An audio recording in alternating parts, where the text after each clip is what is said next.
The Grand Chamber of the Galactic Council was the largest room ever built by any known species. Its walls stretched upward for nearly a mile, carved from the bones of a dead moon and polished until they shone like black glass. Thousands of seats rose in perfect circles around a central platform, each one belonging to a different species, a different world, a different voice in the great chorus of galactic civilization. For 10,000 years, this chamber had witnessed every important moment in the galaxy's history. Wars had ended here. Alliances had formed. Empires had risen and fallen while the Council endured. A monument to the idea that talking was better than fighting. But on this particular morning, Ambassador Veltrix of the Corian hegemony noticed something strange. He had arrived early, as was his habit, to review his notes before the day's session. The chamber was mostly empty at this hour, with only a few dozen early arrivals scattered among the thousands of seats. The human section, however, was completely empty. This was unusual. The humans were always punctual. In the 200 years since they had joined galactic civilization, they had never once been late to a council session. Their ambassador, a woman named Grace Holloway, was famous for arriving exactly on time. Never early, never late. Veltrix checked his chronometer. The session would begin in less than an hour. Perhaps they were simply running behind, but something felt wrong. Veltrix had lived for nearly 3 centuries, and he had learned to trust his instincts. He called over a Nexary attendant, a young female whose bioluminescent skin flickered with soft blue light. "Where are the human delegates?" he asked. The attendant checked her datapad, her skin shifting to a confused yellow. "I'm not certain, Ambassador. Let me check with the orbital station." She spoke quietly into her communicator, and Veltrix watched her skin change colors as the conversation progressed. Blue to yellow to orange to a deep, worried red. "Ambassador," she said, her voice trembling slightly. "The human delegation departed during the night cycle. All 12 of them. Their ships left the orbital station without filing any transit plans." Veltrix felt his 4 hearts skip a beat. "Without transit plans? That's a violation of 17 different protocols." "Yes, Ambassador." Station security tried to contact them, but they received no response. The ships simply left. By now, other delegates were beginning to arrive, and word spread quickly through the chamber. The humans were gone. Not just late, not just absent gone. Their quarters on the station had been cleaned out. Their files had been erased from the council archives. Even their personal belongings had been removed, as if they had never been there at all. High Councillor Dranath arrived to find the chamber in chaos. He was ancient even by Velocian standards, his skin hanging in loose folds, his movements slow and careful. But his mind was still sharp, and he understood immediately that something terrible had happened. "Silence," he commanded, and his voice, amplified by the chamber's systems, rolled like thunder through the great hall. The noise died away. "Someone explain what is happening." Veltrix stepped forward. "High Counselor, the human delegation has withdrawn. Completely. Without warning or explanation." Dramath closed his 3 eyes for a long moment. When he opened them again, they held a fear that Veltrix had never seen before. "Contact their homeworld," Dramath ordered. Immediately. The communications officer, a young Talvani named Surith, worked at her console with increasing desperation. Minutes passed. The chamber remained silent, every delegate watching, waiting. Finally, Surith looked up. Her hands were shaking. "High Counselor, Earth is not responding. Neither are their colony worlds. I've tried all 17 human systems. They've all gone dark." The chamber erupted. Delegates shouted, demanded answers, accused each other of conspiracies. The Morvax blamed the Corians. The Corians blamed the Velocians. Everyone blamed someone, but Dramath simply stood at his podium, remembering. 3 standard months ago, the Council had voted to impose sanctions on Earth. The humans had developed a new form of faster-than-light travel, more efficient than anything the galaxy had ever seen. The Council had demanded they share this technology. The humans had refused, claiming it was too dangerous, that it required certain safety protocols that other species couldn't implement. The Council had not believed them. They had accused the humans of hoarding advanced technology for their own benefit. When diplomatic pressure failed, they had tried espionage. When the humans caught their spies, the Council had responded with economic sanctions designed to cripple Earth's trade relations. Ambassador Holloway had stood before this very chamber after the sanctions were announced. Dramath remembered her face calm, controlled, but with something burning behind her eyes. "We came to you in friendship," she had said. "We asked for nothing but fair treatment. We tried to warn you about the Vex Collective. We offered to help you prepare, and you responded with suspicion and punishment." Councillor Brecton of the Morvax Union had laughed at her. The Morvax were an old species, proud and arrogant. They had been part of the Council since its founding, and they looked down on younger races like humanity. "The Vex are a myth," Brecton had said, his voice dripping with contempt. "A ghost story told by dead civilizations.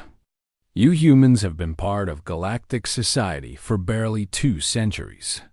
You presume to lecture us about threats?" Grace had not argued. She had not raised her voice or made demands.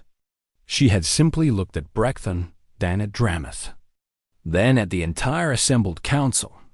"Then I hope, for all our sakes, that you're right," she had said, and then she had walked out. Now, standing in the silent chamber, Dramath understood what that look had meant. The humans had not been angry. They had not been frustrated or hurt. They had been sad.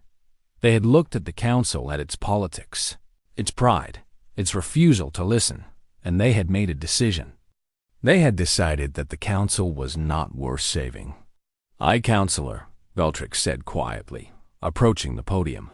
"What do we do?" Dramath did not answer immediately. He was thinking about his grandfather, who had lived through the last great crisis, when the Thornax Empire had tried to conquer the galaxy. His grandfather had told him stories about species that went silent, species that stopped talking and started preparing. "We pray," Dramath said finally. "We pray that whatever is coming, the humans were wrong about." But even as he spoke the words, he knew they were hollow. The humans had never been wrong before. They had warned about the Morvax economic collapse 5 years before it happened. They had predicted the Carian Civil War a decade in advance. They had identified 17 different threats that the Council had dismissed, and every single time, they had been right.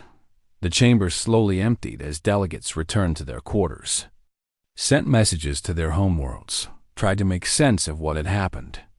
Dramath remained at his podium, alone in the vast space, staring at the empty human seats. 6 days later, when the first Vex ships appeared at the edge of Council space, he would remember this moment. He would remember the silence, the fear, the terrible certainty that humanity had seen something coming and had decided to let it happen. But for now, he simply stood in the darkness, waiting for a message from Earth that would never come. The early warning stations at the edge of Council space were old. They had been built 3,000 years ago, during a time when the galaxy still worried about external threats. Over the centuries, they had been forgotten, maintained only by automated systems that no one bothered to check. On the 6th day after the human withdrawal, those ancient systems screamed to life. Operator Kesseth was a young Telvanni assigned to monitoring station Gamma 7, a posting so boring that it was usually given to fresh graduates as a form of punishment. He had been half asleep when the alarm started, and for a moment he thought it was a malfunction. The systems were old, after all. False alarms happened. Then he looked at his screen and felt his blood turn to ice. 40,000 contacts. 40,000 ships emerging from the void between galaxies, moving toward Council space at speeds that should have been impossible. Keseth tried to send a warning, but his hands were shaking so badly that he could barely operate the controls. By the time his message reached the nearest fleet command, the first colony worlds were already burning.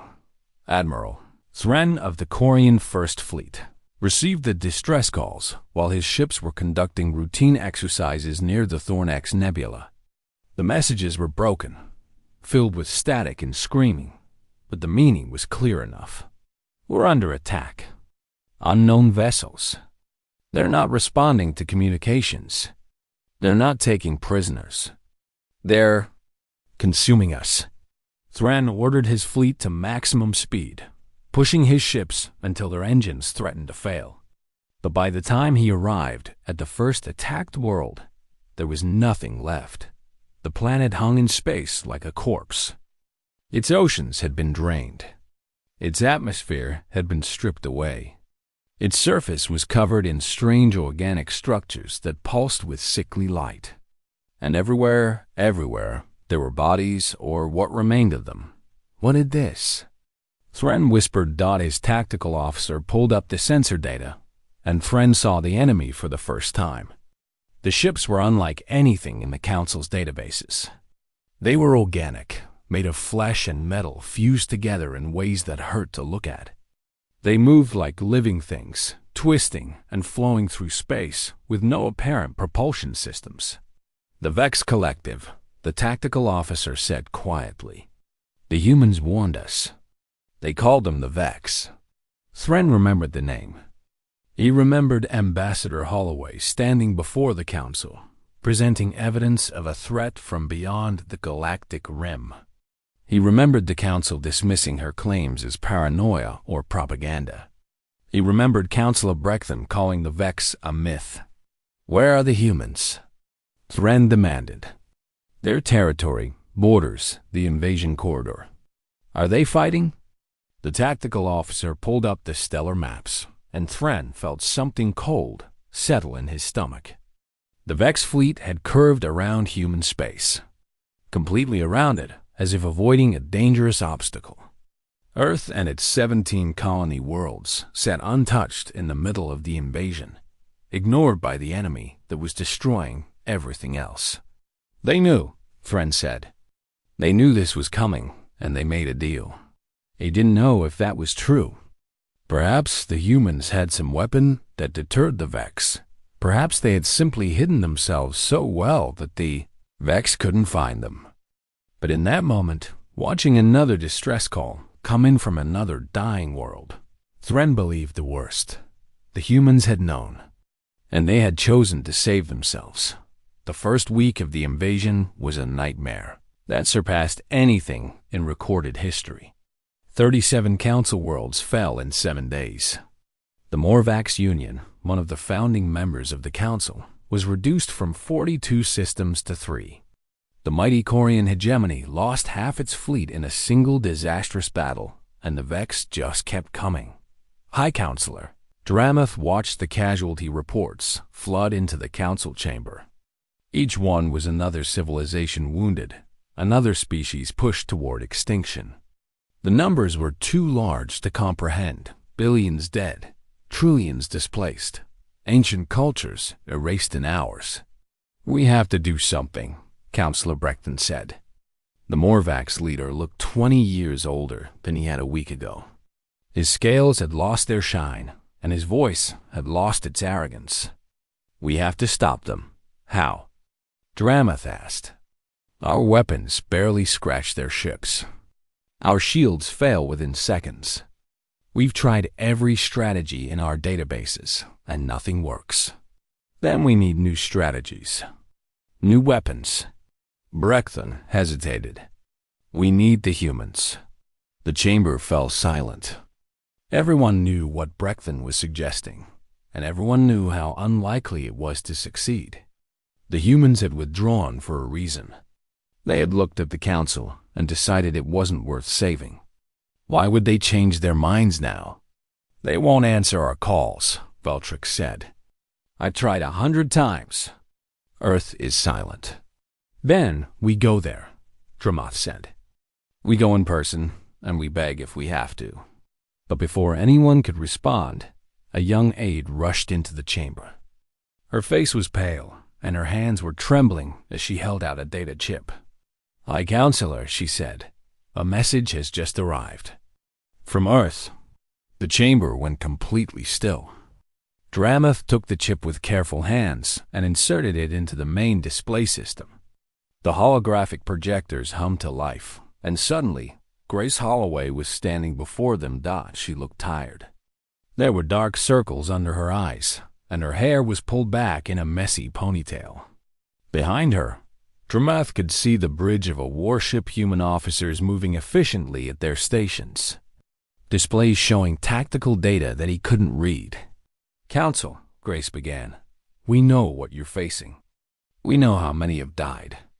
And we know what you're going to ask. She paused, and Dramath saw something in her eyes, not hatred, not satisfaction, but a profound sadness that seemed to weigh down every word. You need to understand something. We tried to warn you. For 70 years, since we first detected the Vex approaching from beyond the galactic rim, we tried to tell you. We shared our intelligence. We offered joint defense projects. We proposed research collaborations. Grace's voice hardened slightly. Every time, you dismissed us. You called us paranoid. You accused us of inventing threats to increase our influence. And when we developed countermeasures on our own, weapons and shields that could actually hurt the Vex, you tried to steal them. Dramath remembered. He remembered the espionage operations, the attempts to bribe human scientists, the Council's certainty that the humans were hiding something valuable and had no right to keep it for themselves.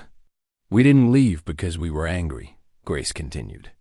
We left because we realized that helping you would only get our people killed for nothing. You would have rejected our tactics, questioned our leadership, and undermined every operation until the Vex overwhelmed us all. She leaned forward slightly, her eyes seeming to look directly at Dramath. But we're not monsters. We won't sit behind our defenses and watch the galaxy burn. So here is our offer. One time, non-negotiable. The message ended, replaced by a document that filled the display terms, conditions, requirements. Dramath read them with growing disbelief, then growing horror, then something that might have been hope. The humans were offering to help, but the price they demanded would change everything. They can't be serious, Brecton whispered. These terms. They're asking us to surrender. Dramath looked at the Morvax leader, then at the rest of the council, then back at the document hovering in the air. No, he said quietly. They're asking us to survive. The question is whether we're willing to pay the price. Another distress call came in, another world falling, another million lives ending. Dramath closed his eyes and made his decision. Send a response to Earth. Tell them we want to talk. The human ship arrived without warning. One moment, the space near the council station was empty. The next moment, a vessel was there, sleek and dark, moving with a grace that made even the finest council ships look clumsy. The gathered admirals and counselors watched through the observation deck as the ship approached. It was smaller than they had expected, barely larger than a personal transport. But there was something about it that made everyone nervous. It moved too smoothly. It was too quiet. And their sensors, the most advanced in the galaxy, couldn't get a clear reading on it. It's like trying to scan empty space, one technician muttered. The ship is there, but my instruments keep telling me it isn't. The vessel docked without requesting permission. A few minutes later, the airlock opened and the humans stepped out. There were 3 of them. The leader was a tall man with graying hair and a face that seemed carved from stone. He wore a simple uniform with no medals or decorations, just a name tag that read Perry.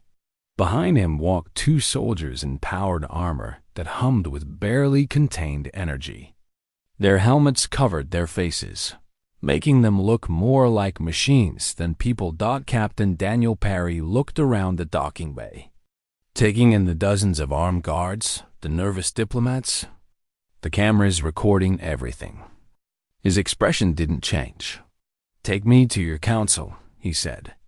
"We have terms to discuss." The walk to the main chamber was tense and silent.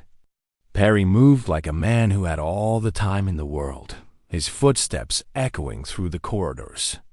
The guards who surrounded him kept their weapons ready, but Perry didn't seem to notice or care. When he entered the council chamber, he paused for a moment, looking up at the vast space. The thousands of seats, the ancient carvings on the walls. Then he walked to the central platform and turned to face the assembled representatives. "I am Captain Daniel Perry of the Earth Defense Force," he said. His voice was calm and clear, carrying easily through the chamber without any amplification. "I'm here to present humanity's conditions for intervention in your war." "Your conditions," Councillor Brecton said, rising from his seat. "You come here as beggars offering us terms?" Perry looked at him. "Councillor, in the past 2 weeks, your people have lost 39 worlds. Your population has dropped from 18 billion to roughly 2 billion. Your fleet has been reduced to 43 operational vessels." He paused. "We are not beggars." "You are." Brecton opened his mouth to respond, but Dramath raised a hand. "Let him speak." Perry nodded slightly. "Thank you, High Counselor." He touched a control on his wrist, and a document appeared on the chamber's main display. "These are our terms. I'll explain each one." He pointed to the first item.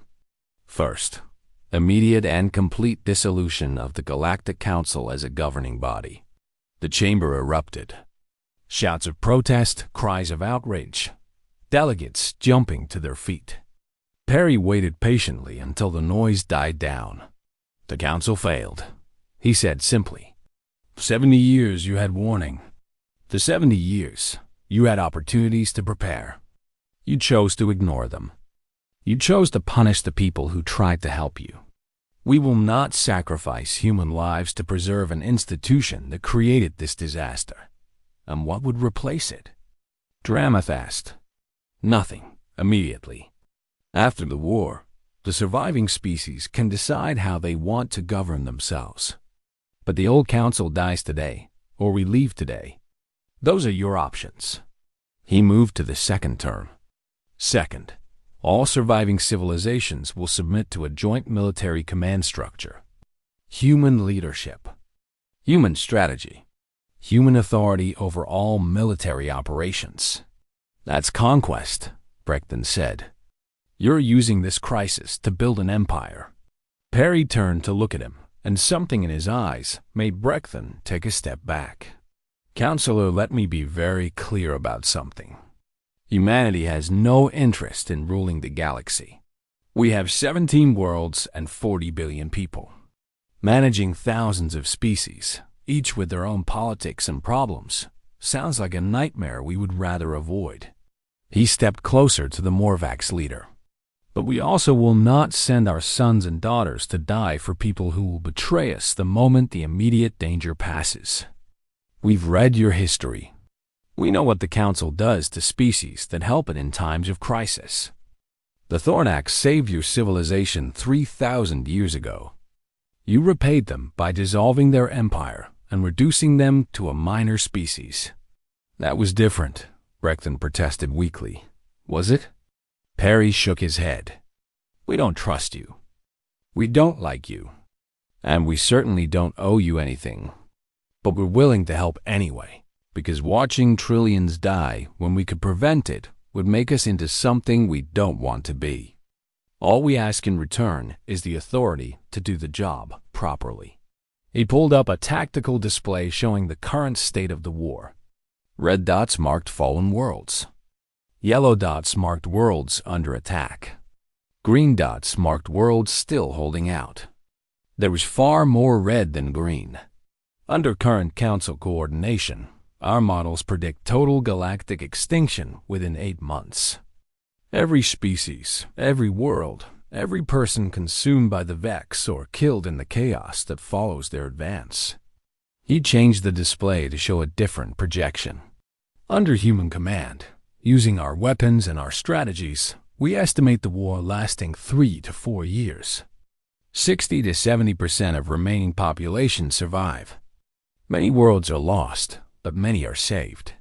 The numbers hung in the air, stark and terrible. Third term, Barry continued.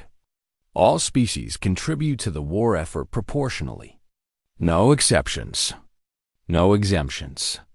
The Vex don't care about your politics, and neither do we. Every ship that can fight will fight. Every factory that can produce weapons will produce weapons. Every person who can contribute will contribute. Dramath rose slowly from his seat. And if we refuse these terms? Perry's expression didn't change. Then we wish you well, High Counselor. Our defensive perimeter is secure. The Vex have shown no interest in attacking human space, and we're confident we can maintain that situation indefinitely. In a few thousand years, when we've grown strong enough to need the resources in what used to be Council space, we'll deal with whatever remains of the Vex ourselves. You would condemn trillions to death. We would protect our people from dying for a galaxy that treated us with contempt. Perry's voice was quiet but hard. You had 70 years of warnings. You had every opportunity to prepare.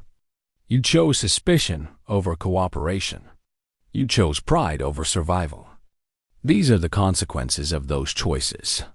He turned to face the entire chamber. You have 72 hours to decide. After that, we leave, and you face the collective alone. For a long moment, no one spoke. Then Dramath stepped down from his podium and approached Perry directly. The two men stood face to face, the ancient Velocian who had led the Council for 3 centuries, and the human captain who was offering to save them all. If we accept, Dramath said quietly, will your people fight for us? Truly fight, even at the cost of their own lives? Perry met his gaze. High Counselor, we've been preparing for this war since before your great-grandfather was born. Our soldiers train their entire lives for this moment. They know what's coming, and they're ready to face it. He paused. The question isn't whether we'll fight for you. The question is whether you're willing to let us. Dramath looked back at the Council, at the frightened faces, the desperate eyes, the shattered remains of civilizations that had thought themselves eternal. Then he looked at Perry. We need time to discuss, he said. You have 72 hours, Perry replied. Use them wisely. He turned and walked out of the chamber, his armored escorts falling into step behind him. The doors sealed, and the Council was left alone with the most important decision in galactic history. 72 hours later, they accepted. They had no other choice. The Galactic Council, which had stood for 10,000 years, ceased to exist, and humanity took command of a war that would change everything. Admiral Catherine Cole had been preparing for this moment for 40 years. She had joined Earth's Navy at 22. Fresh out of academy, already knowing that humanity faced a threat that most of the galaxy refused to believe existed.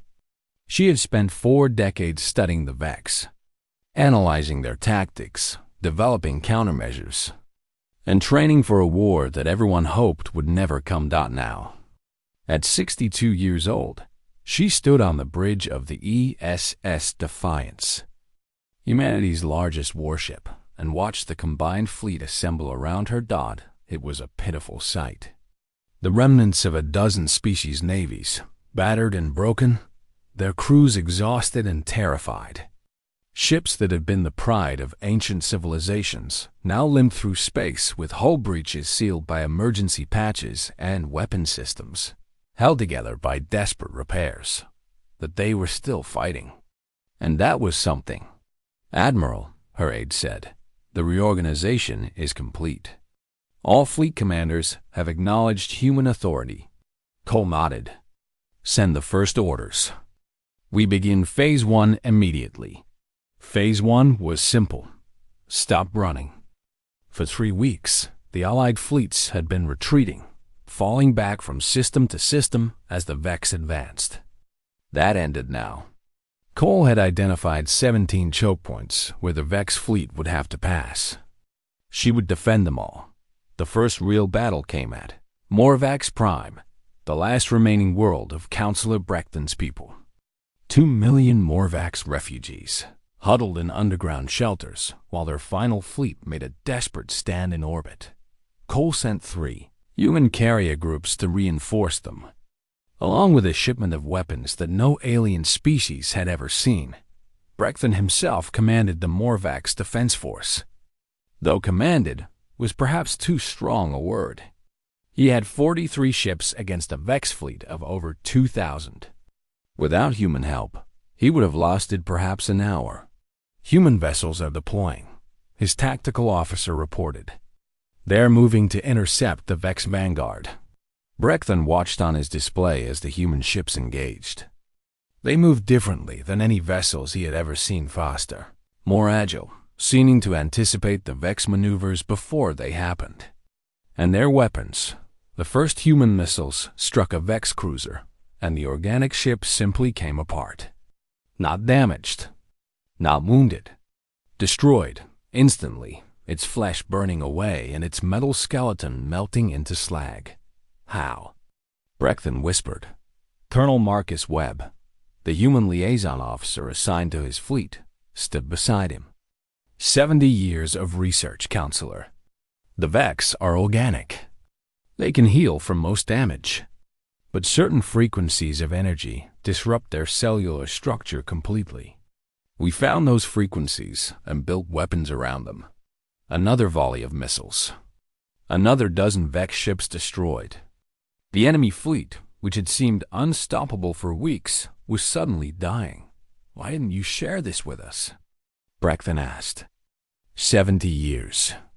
We could have prepared together. Webb's expression remained neutral. We tried, Counselor. Ambassador Holloway presented our research to the Council 17 times. Each time, she was told that the Vex were a myth, that humanity was inventing threats, that we should focus on real problems. He paused. After the 16th rejection, we decided to prepare alone. The battle lasted 6 hours. By the end, the Vex fleet had been reduced by half, and the survivors were retreating for the first time since the invasion began. Morvax Prime was saved. Brechton wept openly on the bridge of his flagship. He wept for joy, and he wept for shame, and he wept for the billions of his people who had died because the Council had been too proud to listen. The war ground on. Days became weeks. Weeks became months. Months became years. Admiral Cole's strategy was not elegant. It was not quick. But it was effective. She didn't try to defeat the Vex in one decisive battle. Instead, she fought them at every point, making them pay for every system, every planet. Every light year of space-human soldiers became the backbone of the Allied ground forces. They were tougher than most species, more adaptable, more willing to take risks. And they had been training for this war their entire lives. Lieutenant Commander Amy Dawson was one of them. She was 34 years old, born on Earth's colony world of New Haven, and she had known since childhood that her purpose was to fight the Vex. Her parents had been soldiers. Her grandparents had been scientists who helped develop the first anti-Vex weapons. Fighting this enemy was her family's legacy in the 3rd year of the war. Dawson was selected for the most dangerous mission in human history, the assault on the Vex consciousness node. The node was a structure the size of a small moon, floating in the heart of Vex-controlled space. It was the central brain of the entire collective, the place where billions of absorbed minds merged together into a single terrible intelligence. Destroy the node, and the Vex would lose their coordination, their strategy, their ability to function as a unified force. 12 volunteers were chosen for the mission. 8 humans, 4 aliens who had proven themselves in previous battles. They would fly a captured Vex transport into the heart of the node, fight their way to its core, and plant antimatter charges powerful enough to crack a planet. Everyone knew it was probably a one-way trip. "You don't have to do this," Colonel Webb told Dawson before she boarded the transport. "There are other options. We could try a long-range bombardment, or..." "We've tried those," Dawson interrupted. "The node's defenses are too strong. The only way to kill it is from the inside." She smiled slightly. "Besides, someone has to go. Might as well be me." The infiltration took 17 hours. 17 hours of crawling through organic tunnels that pulsed like living veins. 17 hours of fighting past Vex drones, each one a former person whose mind had been absorbed into the collective. 17 hours of watching her team die, one by one, until only she and a Corian named Svethan remained. They reached the core together, a hot, vast chamber filled with writhing tendrils of flesh and light, the heart of the Vex consciousness. Dawson could feel it pressing against her mind, trying to absorb her, trying to make her part of itself. "Plant the charges," she told Svethan. "I'll cover you." The Corian moved quickly, attaching the antimatter devices to the node's central structure.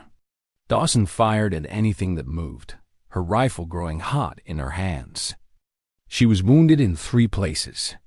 She was exhausted beyond words. But she kept fighting. "Done," Svethan said. "The timer is set. 5 minutes. 5 minutes." They would never make it out in 5 minutes. Dawson had known that from the beginning. "Go," she said. "Get as far as you can. What about you?" Dawson looked at the chamber around her, at the horror she had spent her whole life training to destroy. Someone has to make sure the charges go off. Someone has to stay. Svethan hesitated, then nodded. "I'll tell them what you did. Tell them we didn't do it for glory," Dawson said. Her voice was calm, even peaceful. "Tell them we did it because it needed to be done." Svethan ran. Dawson stayed. When the charges detonated, the explosion shattered the consciousness node and sent psychic feedback rippling through every Vex vessel in the galaxy. The collective, which had consumed thousands of worlds, died screaming in confusion as its billions of minds suddenly found themselves alone. Lieutenant Commander Amy Dawson died instantly. She was 34 years old, and she had saved the galaxy. The cleanup took another 6 months. Pockets of Vex, operating on instinct without central direction, had to be hunted down and destroyed. Human forces led every major operation, with allied species providing support.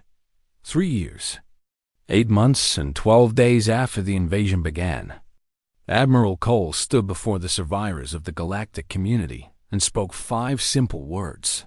"The war is won." A chamber erupted in cheers.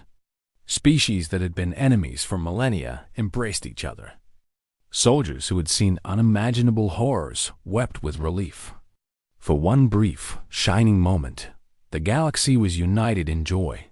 But Cole knew that the hardest part was still to come. Winning the war had required cooperation. Building the peace would require something more. She looked out at the thousands of representatives, the hundreds of species, the faces of a galaxy that humanity had saved. "Now," she said quietly, "the real work begins." 20 years had passed since the end of the Vex War. The galaxy was different now. Quieter, in some ways. Scarred, certainly. Over half of all inhabited worlds had been lost during the invasion, and many of the survivors still bore the marks of that terrible time.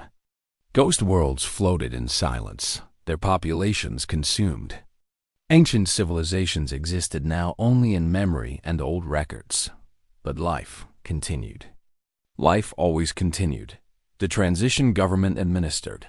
jointly by humanity and a council of species representatives, had been dissolved 5 years earlier than originally planned.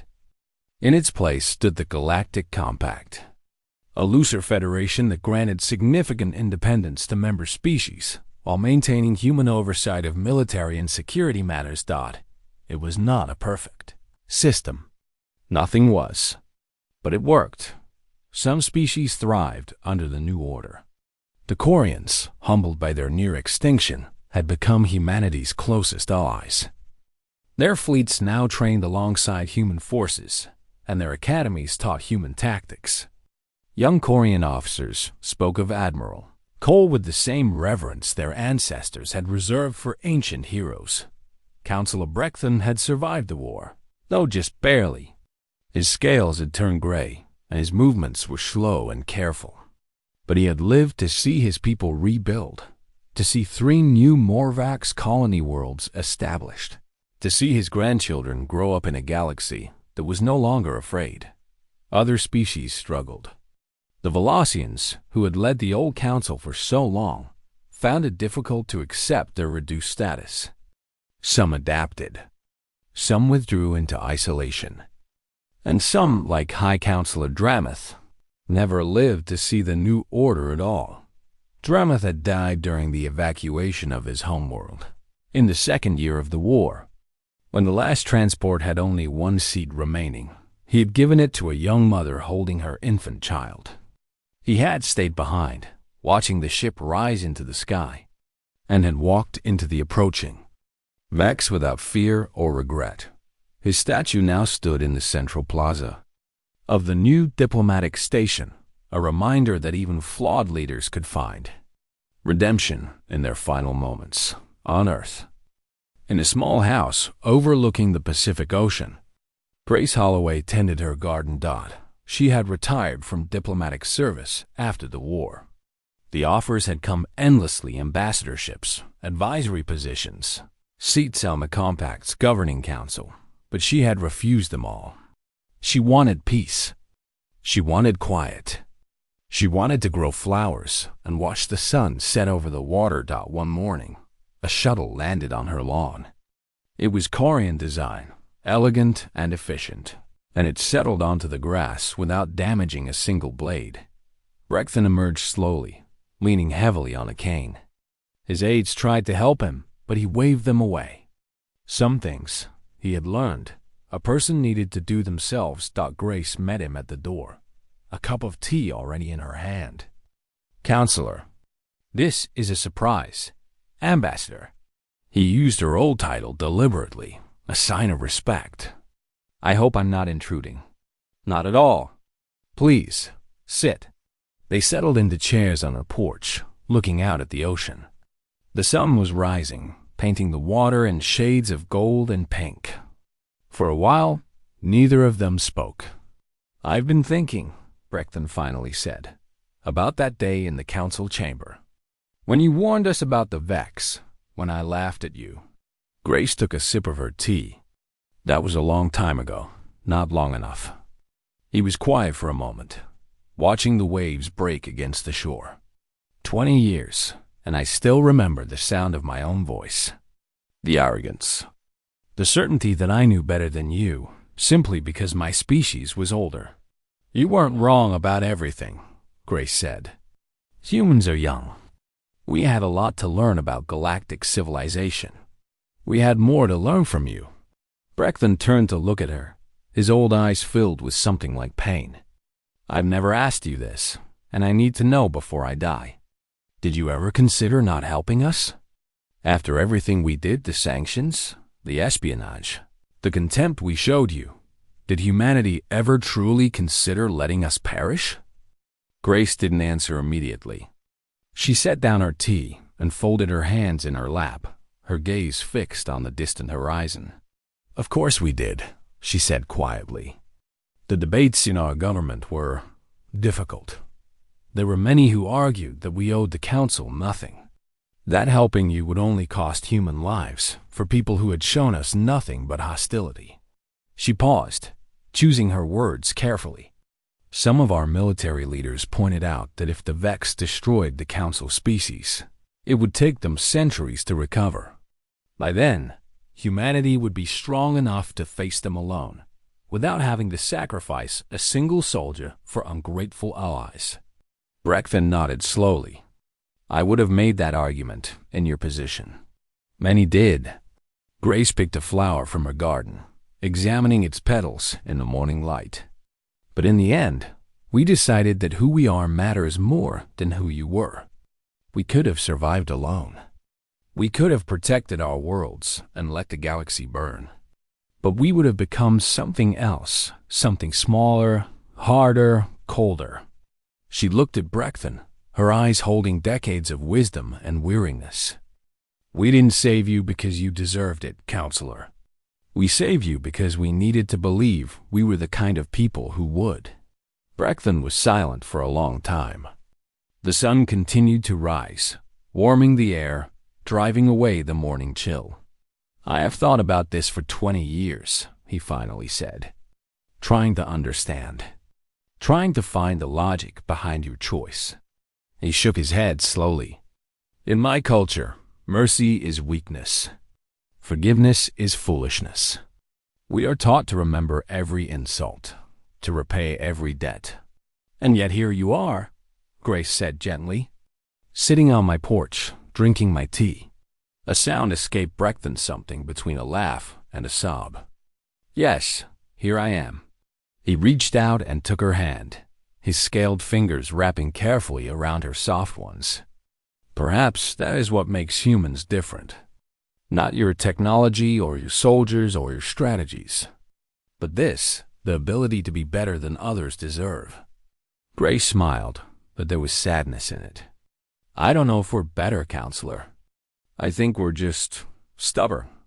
We decided that we wanted to be a certain kind of species, and we refused to let the galaxy change that, no matter how much it tried. Stubborn. Brecthen considered the word. Yes, I suppose that describes humanity quite well. They sat together in comfortable silence, watching the morning unfold. Fishing boats appeared on the water, their crews beginning another day of simple, honest work. Birds sang in the trees around Grace's garden. Somewhere in the distance, a child laughed. What happens now? Brecthen asked eventually. The war is over. The compact is stable. Humanity could rule the galaxy if it wanted to. Grace shook her head. We don't want to rule anyone. We never did. We just want to live to explore, to learn, to grow. She gestured at the ocean, the garden, the peaceful morning. This is what we fought for. Not power, not glory, just the chance for people to live their lives in peace. Brecthen nodded slowly. My granddaughter wants to study on Earth. She says human universities are the best in the galaxy. They're certainly the loudest, Grace said with a slight smile. Human students aren't known for being quiet. Neither was I, at her age. Brecthen rose slowly, his joints protesting the movement. Thank you, Ambassador, for this conversation, for the truth. Grace stood as well, walking with him toward his shuttle. Thank you for coming, Counselor. It's been good to talk about these things, to know that someone understands. At the shuttle's door, Brecthen paused. The galaxy will tell stories about this war for 10,000 years. About Admiral Cole and Lieutenant Commander Dawson and all the heroes who fought and died.